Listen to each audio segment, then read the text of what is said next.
Okay guys, Boston Joe here, gonna make a quick how-to video.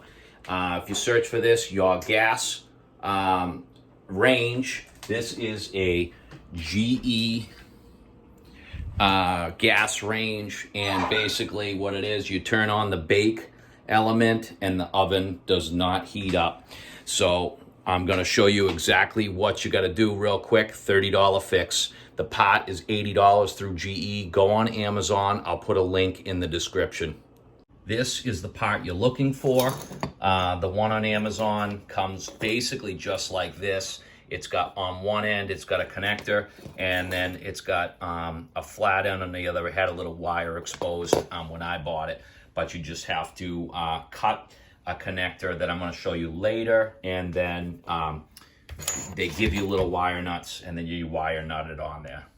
So what it is a 1/4 inch. If you take a 4-way screwdriver and take the small screw tip out of it, that's going to be a 1/4 inch drive. So you can use that. You don't necessarily, or if you have, like say I have an impact gun, you get some of the kits with the drill bits, have a 1/4 inch drive thing in there, so you can use that.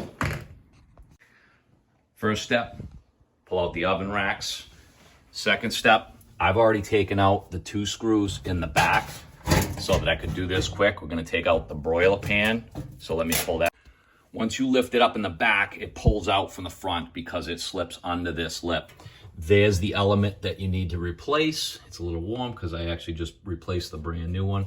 So the screws you're gonna have to take out is this one, the front of the, we'll call it the Venturi, the burner. And then this later on is basically 2 1/4 inch screws screwed to the burner. So we've got to take the burner out. And to do that, basically just go to the bottom, pull out the drawer. I'm gonna skip to do that. So when you pull that out and then lift it up and out to get over this edge here. Now I'm gonna go underneath and you're gonna see, because this was the problem I had, was how to get to all this stuff. So under here now is this burner is held on by 1, 2 screws there, and then you disconnect the connectors for the igniter. And one of them is right here. It's just got the flat connector, and then this is the other connector right there. Just disconnect that. Once you took the 2 bolts out from underneath, and then this third one, now you just basically, this Venturi lifts up and off, and as long as you have the wire connectors disconnected, you're all set.